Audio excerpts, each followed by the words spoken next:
আজ সকালবেলায় মাছ ধরা হয়েছে তারই কিছু চিত্র আপনাদের সামনে তুলে ধরলাম। হ্যালো বন্ধুরা, সকলকে স্বাগত জানাচ্ছি আবার একটা নতুন ব্লগিং ভিডিও। অবশ্যই ভিডিওটা স্কিপ না করে সম্পূর্ণ আমাদের সঙ্গে দেখতে থাকুন। আর আমাদের চ্যানেলে যদি নতুন হয়ে থাকেন তাহলে চ্যানেলটি সাবস্ক্রাইব করে নেবেন।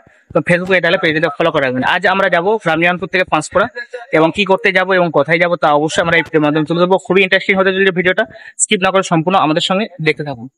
সকাল সকাল আমরা বেরিয়ে গেলাম কাজের উদ্দেশ্যে, কারণ আমরা যাব কনকপুর এবং অর্থাৎ পাঁশকুড়া। এবং পাঁশকুড়া যাওয়ার জন্য আমরা বাড়ি থেকে বেরিয়ে গেছি সকালবেলায় বাইক নিয়ে। দেখতে পাচ্ছেন আমরা সকালবেলায় বেরিয়েছি, এবং কি করতে যাব বা কী কাজে যাব তা আপনাদেরকে অবশ্যই আমরা এই ভিডিওর মাধ্যমে জানাবো। ভিডিওটা স্কিপ না করে সম্পূর্ণ আমাদের সঙ্গে দেখতে থাকুন। দেখতে পাচ্ছেন আমরা পৌঁছে গেলাম একবারে আমাদের কাছাকাছি বাস স্ট্যান্ড, অর্থাৎ সেখানে যাওয়ার জন্য আমরা বাইক নিয়ে গেছিলাম। বাইকটা রেখে দিলাম। বাইকটা রেখে দেওয়ার পর আমরা রামজীবনপুর পৌরসভা এলাকা, অর্থাৎ পশ্চিম মেদিনীপুরের রামজীবনপুর, ওইখানে চলে গেলাম বাস স্ট্যান্ডের কাছে। এবং সেখান থেকে আপনাদের সম্পূর্ণ আমরা দেখাবো। এখানে একটা সবথেকে ইন্টারেস্টিং জিনিস হলো যে এখানে আপনার ড্রিঙ্কিং ওয়াটার অর্থাৎ পানীয় জল পাবেন খুব অল্প টাকার মধ্যে। এইটা সিস্টেমটা করেছে আপনার রামজীবনপুর পৌরসভার যিনি চেয়ারম্যান আছেন, তেনার উদ্যোগে এইটা হয়েছে। 1 টাকায় আপনি 1 লিটার এবং 5 টাকায় 20 লিটার পর্যন্ত আপনি জল পেতে পারেন।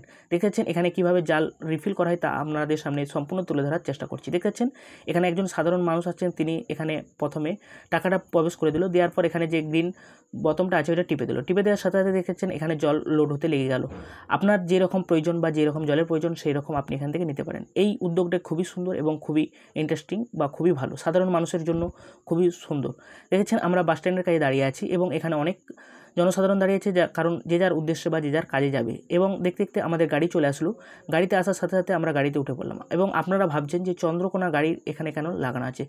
এই কোম্পানির যে গাড়িটা ওই টাইমে চলে, সেই গাড়িটা প্রবলেমের জন্য অন্য গাড়ি পাঠিয়েছে কোম্পানি, সেই জন্য অন্য গাড়ি আসছে। এবং দেখতে দেখতে আমরা টিকিট কেটে নিলাম। টিকিট কেটে নেওয়ার পর সম্পূর্ণ আমরা ভিডিওটা তুলে ধরতে পারছিলাম, সেই জন্য আমরা চলে এলাম একেবারে মেছোগ্রাম। এবং মেছোগ্রামের থেকে নেমে আমরা একেবারে পৌঁছে গেলাম টোটো স্ট্যান্ডে, অর্থাৎ মেছোগ্রামের বাস স্ট্যান্ড থেকে আমাদের অপোজিট সাইডে আসতে হবে।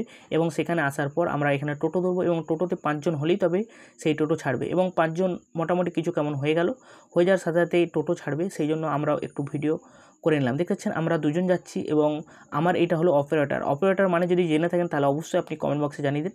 দেখছেন আমাদের গাড়ি ছেড়ে দিল, এবং অপারেটরের জন্য আমরা অ্যাকচুয়ালি কাজে যাচ্ছি।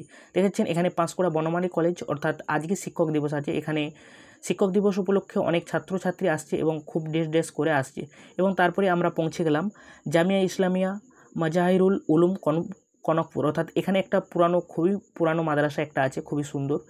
এবং সেখান থেকে আমরা পাস করে চলে গেলাম। দেখেছেন এই রোডটা হলো আপনার যে রেল স্টেশন আছে, রেল স্টেশন যাতায়াতের জন্য। এবং এই রোডটা খুবই ব্যস্ততম একটা রোড। দেখতেছেন আমরা আবার আমাদের কাজ সেরে নিলাম, কারণ আমরা যে ব্যাংকে গেছিলাম সেখানে যথেষ্ট কথাবার্তা হলো এবং ম্যানেজারের সঙ্গে কথা হলো। তিনি বললেন যে কাজে কবে জয়েন করবে বা কবে আসবে, সেই রকম আমরা কথা বলে নিলাম। কথা বলার পর আবার আমরা টোটো ধরে মেছোগ্রামে চলে আসবো, এবং সেখান থেকে আবার বাস ধরে আমরা পৌঁছে যাবো। দেখতেছেন আমরা মেছোগ্রামের কাছে উদ্দেশ্যে চলে গেলাম, এবং ম্যানেজার তিনি আমাদেরকে যথেষ্ট টাইম দিয়ে দিয়েছে। আমরা টাইম দিয়ে দিলাম যে এই টাইমের মধ্যে আমরা আপনার ব্যাংকে অর্থাৎ কাজের জন্য আসবো। দেখতেছেন আমরা একবারে ঘাটাল বাস স্ট্যান্ডের কাছে চলে আসলাম, কারণ সম্পূর্ণ ভিডিও তুলে ধরা সম্ভব নয়। এবং দেখতে দেখতে আমরা খুবই আজকে গরম পড়েছে, সেই জন্য আমরা ভাবলাম যে একটু কিছু কুলপি নিয়ে নেওয়া হোক, অর্থাৎ মটকা কুলপি নিয়ে নেওয়ার জন্য আমরা নিয়ে খেতে লাগলাম। খেতে খেতে আমরা গাড়িতে উঠে গেলাম, এবং উঠে আমাদের গন্তব্যস্থলে চলে আসলাম, অর্থাৎ রামজীবনপুর। এবং রামজীবনপুর বাস থেকে নেমে আমরা যেখানে বাইক রেখেছিলাম সেই বাইকের জন্য বা বাইক নেওয়ার জন্য উদ্দেশ্যে বেরিয়ে গেলাম, এবং সেখান থেকে চলে গেলাম। দেখছেন আমরা এখানে বাইকও নিয়ে নিলাম। যাই বন্ধুরা, সম্পূর্ণ ভিডিওটা দেখার জন্য অসংখ্য ধন্যবাদ। আপনারা এইভাবে আমাদের সাপোর্ট ও ভালোবাসা দিন। পরে ভিডিও দেখা হচ্ছে। জয় হিন্দ।